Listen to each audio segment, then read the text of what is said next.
भैया बिना दृष्टि के तांत्रिक किस तरह प्रेत पकड़ता है, सिद्धि के बल पे या क्रिया के माध्यम से? तांत्रिक किस तरह से प्रेत से वार्ता करते हैं, बिना दृष्टि वाला बताइए। 50% तो सारे तांत्रिकों की दृष्टि खुली रहती है, क्योंकि वो लोग सिद्धि और तंत्र के माध्यम से अपने तन पर इतना ज्यादा भाव प्रकट करते हैं कि अपने शरीर को इतना ज्यादा हानि पहुंचाते हैं कि कई बार तो विस्फोट करके इनकी दृष्टि खुल जाती है। कई बार वो अपने शरीर में प्रेतों को बैठने की जगह दे जाते हैं, तो बहुत बार प्रेतों की वजह से दृष्टि खुल जाती है। जैसे मेरी तो बहुत सारे प्रेतों की वजह से कई तांत्रिकों की दृष्टि खुली रहती है। तो जो तांत्रिकों की दृष्टि खुली रहती है उन्हें तो वो आराम से दिख जाते हैं सिद्धियां। कुछ प्रेत वो पकड़ लेते हैं, कुछ सिद्धियां उनके पास जो उन्होंने कमाई होती है जीवन भर शरीर को आश्रय देके, या शरीर में जैसे कुछ महिलाएं तांत्रिक होती है वो अपने शरीर में ही जगह देती है, अपने शरीर का ही भक्षण उन प्रेतों से करवाती है, जिस वजह से वो काम ले पाए।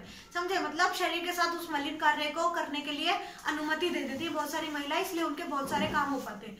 और रही बात पुरुष तांत्रिकों की, तो तांत्रिक का जो पक्ष है वो बहुत ज्यादा मजबूत होता है। तंत्र क्रियाएं वो बिल्कुल अपने शरीर की गति के अनुसार कर सकते हैं। कुछ तांत्रिक तो इतने हठी होते हैं, वो किसी भी प्रकार की सिद्धि हासिल कर सकते हैं, और इसमें बहुत सारा समय लगा के आते हैं। वो बहुत सारी ऐसी चीजें जागृत कर देते हैं, बहुत साल देते हैं, एकांत में रह के बहुत सारी चीजें जागृत करते हैं। अगर किसी तांत्रिक की दृष्टि नहीं भी खुली हुई तो चीजें आके उनके कान पे बता देती है। दृष्टि नहीं खुली तो पट तो वो खोले ही रखते हैं। सारे तांत्रिकों के पट जरूर खुले रहते हैं, जिस वजह से उनको वो गुण बातें पता चल जाती है जो आप देख भी नहीं सकते, क्योंकि सुनने में और देखने में बहुत सारा अंतर होता है। एक का 100 है तो एक का 20 है, समझ लो ऐसे करके। तो सुनने में ज्यादा आपको अनुभव होता है देखने के बजाय, समझे? क्योंकि दिखता धीरे धीरे धीरे धीरे करके, कभी कुछ लोगों को सिर्फ बाहर बाहर का दिखता है, कुछ को परतों के पार का दिखता है, कुछ को एकदम गुणता से अंदर बाहर का दिख जाता है। जैसे पड़ा होते हैं ना, दृष्टि के भी पड़ा होते हैं, उस हिसाब से अलग अलग प्रकार का दिखता है। लेकिन बताने में तो जो देवता बता रहे हैं एक साथ देवता बताते जाते हैं। जैसे वन देवी बोलती जाती है, जितनी बात आपके कान की ले लो, बाकी छोड़ दो, बोल दे दो, ऐसे करके तो सीधी ना सीधे कान पे या उल्टे कान पे बैठ के तांत्रिकों को बताती रहती है। तो बहुत सारे तांत्रिकों के पट खुले रहते हैं। और उन तांत्रिकों की बताता हूँ जिनके ना पट खुले होते हैं ना दृष्टि होती है, वो सिर्फ इष्ट से अपना इष्ट इतना बल करके रखते हैं, इतने संकल्पों से काम कराते हैं वो। जैसे मांस मदिरा चढ़ा दी, संकल्प दिया कि वो चीजें जब तक चिड़ी रहेगी, जब तक मेरा काम हो जाना चाहिए, समय बांध दिया, 3 घंटे में काम करके आ गए, तो वो समझ लेगा कि मेरा काम हो गया, मतलब काम हो रहा है उसका।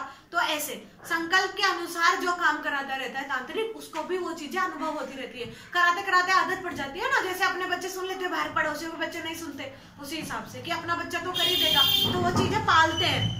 जैसे प्रेत पालते हैं तो उनका नियम होता है कि अगर दिन में 3 बजे उनको खाना देना तो देना है, एक दिन भी छोड़ दिया तो वो उल्टा हमला कर देते हैं तांत्रिकों पे। तो तांत्रिक बनना भी आसान बात नहीं होती। तो ये सारी चीजें सिद्धि के लिए कुछ लोग सिर्फ मांस मदिरा पे रह जाते हैं, कुछ प्रेत, और कुछ प्रेत सिर्फ मीठे पे रखते हैं, तो उनको हंडियों में पाला जाता है। जैसे बहुत सार तक मटके के अंदर बनता है, ऐसे ही उसको भी बहुत सारे प्रेतों को मटकों में भोजन दिया जाता है, जिस वो मोहवश और भूख के बदले और बहुत सारा लालच देके, मार पिटाई करके, कुछ को बंधन करके, सूक्ष्म मार के ऐसे करके पकड़ के बंद कर लेता है, फिर बाद में वो मारते हैं और बहुत ज्यादा दिक्कत करते हैं। मेरे को गया था, बहुत मारा था, तो खाने को भी नहीं देते, और शरीर से ज्यादा सूक्ष्म शरीर को मारते हैं। बहुत ज्यादा आत्मा की पीड़ा शरीर से भी ज्यादा भयंकर होती है बहुत। एक तो आपको पता ही नहीं चलता, समय ऐसे निकल जाता है, फिर उसके इशारों पे नाचना पड़ता है, फिर बहुत सारी चीजें होती हैं और अलग अलग तरीके की मार पड़ते हैं, फिर बताना भी पड़ता है।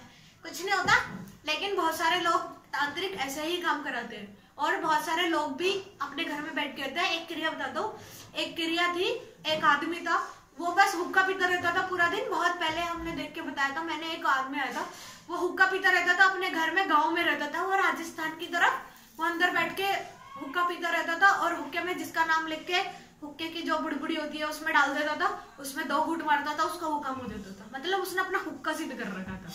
तो ये बहुत ताकतवर क्रिया थी उसकी, मैंने पहली बार देखी थी तो मैं एकदम चकित हो गया था।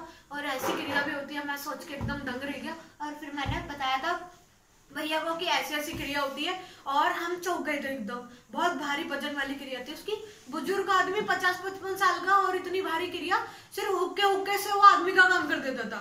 आप सोच सकते हो कि बस पर्ची पे लिखा, हुक्के किस में डाला, 3 सुड़ी मारी और काम हो गया। मैं तो चौंक गया एकदम, कैसे काम हो गया, ये तो बढ़िया था। तो ऐसे करके बहुत सारे काम वो करा लेता था, ठीक है।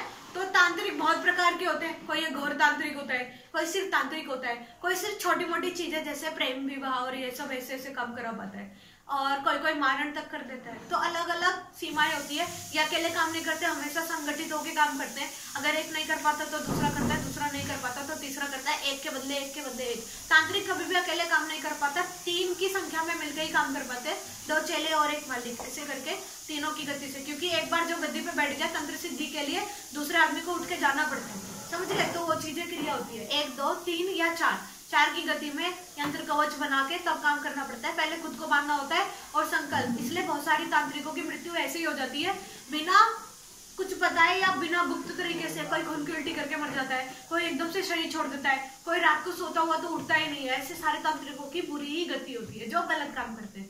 बहुत सारे तांत्रिक अच्छे काम भी करते हैं और बहुत सारे ठीक भी करते हैं, तो उनका तो उसी हिसाब से मरते हैं जैसे जो इष्ट होता है, जो जिसकी पूजा करता है। ज्यादातर तांत्रिक काली माता की या फिर उनकी शिवजी जी के रौद्र रूप की पूजा करते हैं, महाकाल स्वरूप की पूजा करते हैं, और अघोरपति की करते हैं, और भैरव बाबा की करते हैं। ऐसे करके बहुत सारे मरगिट के हैं। कुछ मशानी को पूछते हैं, कुछ मालंगी मातंगी माता को पूछते हैं, कुछ शीतला माता की जो बहनें होती है जिन्होंने गोल नथी पहनी हुई है वो वाली क्रिया भी करते हैं। बहुत सारी चीजें होती है अलग अलग प्रकार की।